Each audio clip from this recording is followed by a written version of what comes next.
જય દ્વારકાધીશ, જય ગૌ માતા. સ્વાગત છે તમારું મારા નવા વ્લોગમાં. અને વહેલી સવારમાં જો હજી સવારના 7 વાગ્યા છે અને જો આજે પાછા વાદળા થયા છે. ફૂલ વાદળા થયા છે આજે.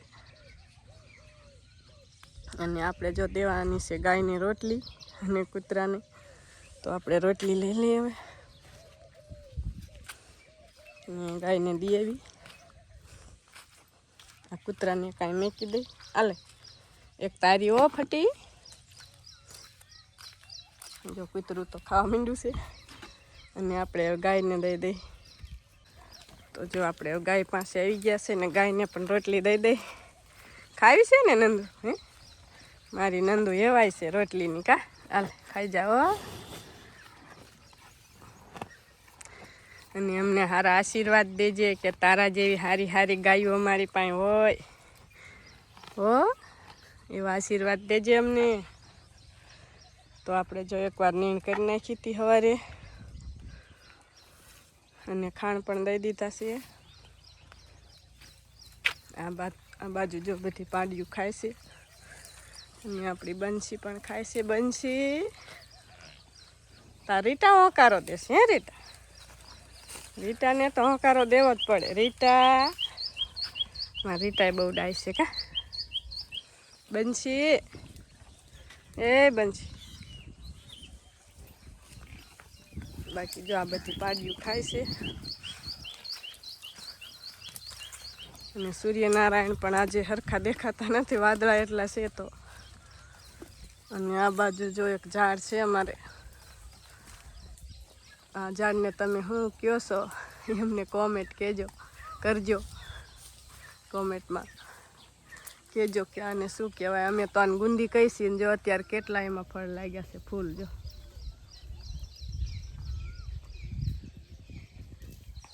અને આ ખાવામાં એકદમ ગળી પણ હોય છે, ગુંદાની જેમ જ હોય છે, ચીકણી અને ગળી પણ ઝીણી છે એટલે અમે ગુંદી કહીશી આને. એ ઢેલ આવું કરવાનું કેટલી વખત સમજો તારે. બધી ખાઈ જાયજો અત્યારમાં.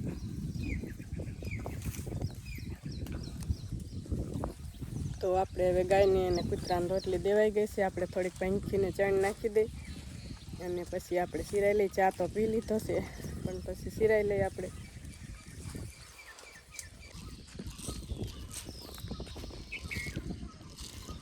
આપણે હવે થોડીક પંખીને પણ સણ નાખી દઈ. અત્યારે તો બહુ ચકલા આવતા નથી કેમ કે જે ખડામાં બધે ઘઉં પીડ્યા હોય ને અત્યારે ઝાયરું લણવાની હોય તો ચકલા ઓછા આવે છે. પણ આટલા તો ખાઈ જાય છે. મોર આવે છે તો હાંજકના મોર આવે છે. અત્યારમાં પણ મોરલા આવશે તો આપણે નાખી દઈ પહેલાં પંખીને ચાય. અને હવે આપણે સિરાઈ લઈ. અને આજે મારા હાહુને એનો આજે હલર આવે છે વરિયાળી કાઢવા, તો આપણે આજે વરિયાળી કાઢવા જવાનું છે. તો બના રહેજો, હલર કંઈક અલગ પ્રકારનું આવવાનું છે, તમને હું બતાવીશ.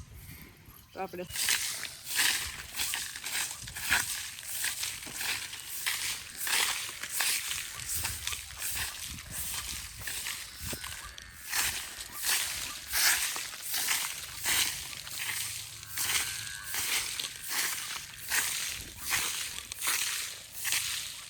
જો આપણે અત્યારમાં ફળિયા વાળવાનું કામ લઈ લીધું છે.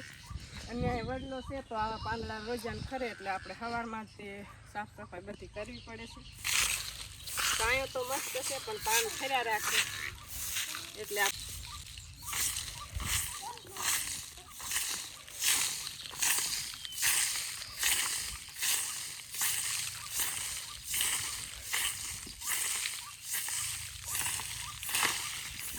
તો આપણે હવે સિરાવી લીધું છે. અને અત્યારે વાગી ગયા છે 8, સાડા 8 જેવો ટાઈમ થઈ ગયો છે.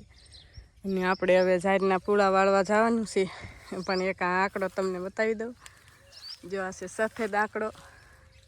આ મારા હારાએ સ્પેશિયલ અહીં વાવેતર કર્યું હતું આંકડાનું. તો એક આંકડો વાવ્યો હતો પણ અત્યારે તો ઘણા બધા આંકડા એવા થઈ ગયા છે સફેદ.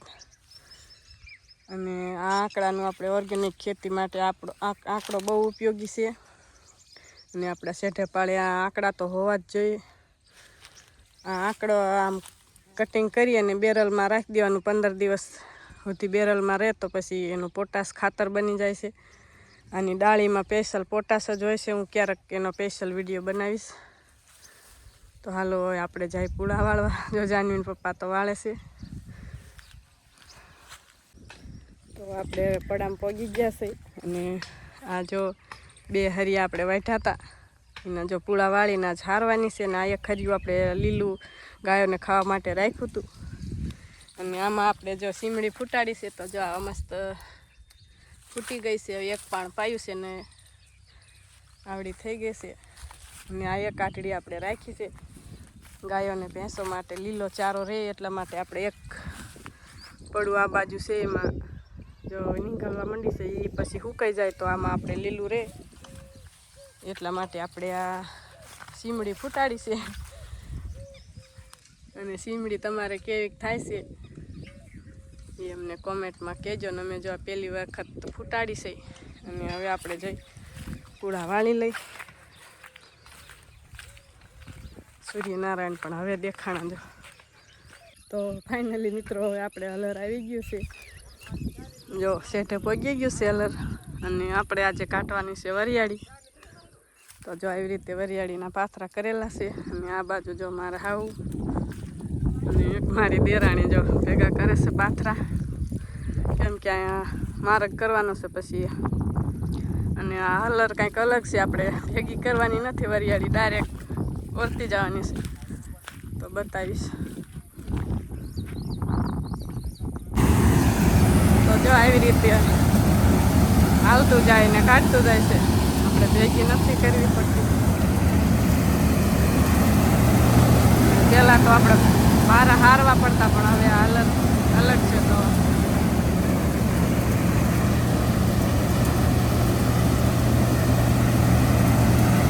અને વરિયાળીની સુગંધ પણ મસ્ત આવે છે.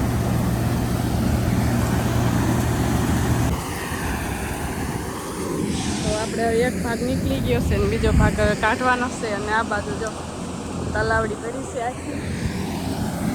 અને આ સાઈડનો ભાગ બધો નીકળી ગયો. અને હવે આ બાજુ બાકી છે. બસ હવે અડધી કલાકનું કામ છે. પછી આપણે બીજી વાડીમાં જવાનું છે.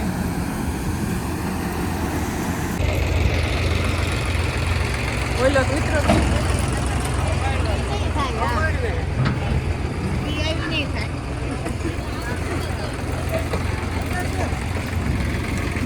અને તાજા માજા થઈને આવી ગયા છે બધા બીજી વાડીમાં કાઢવા વરિયાળી. આપણે અહીંયા 6 વીઘાની કાઢવાની છે.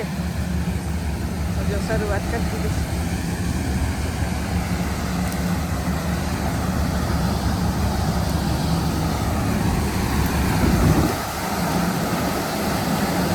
આ ટોપીવાળા કાંઈ શું કરે?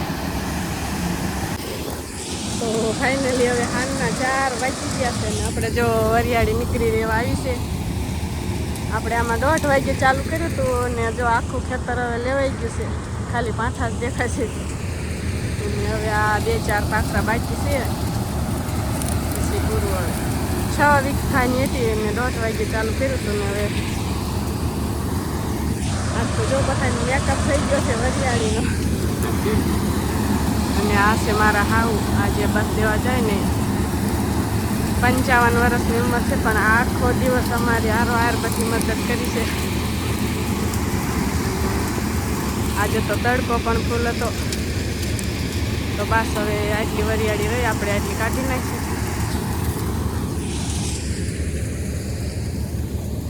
તો હવે સાંજના 6-6:30 વાગી ગયા છે. અને આપણે 5:30 ઘરે પગ્યા હતા વરિયાળી કાઢી.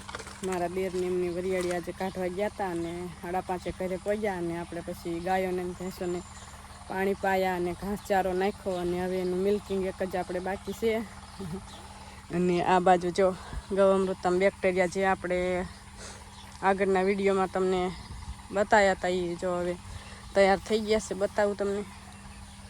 જો આવી રીતે ઉપર તર વળી જાય છે અને મસ્ત સુગંધ આવે છે. એકદમ મીઠી એવા બની જાય છે.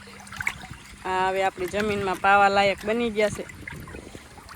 અને મીઠી એવી સુગંધ આવે છે ગળી. તો આ બની ગયા છે. અને આપણે પાછા ઢાંકી દઈ. સાંજ સવાર અમે આ રીતે આમ હલાવી છે એટલે બની ગયા છે. અને આપણે હવે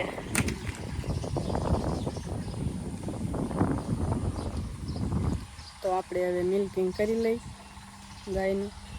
તો બસ આ સાથે જ આજનો વિડીયો અહીંયા પૂરો કરીશી. તો મળશું એક નવા વિડીયોમાં.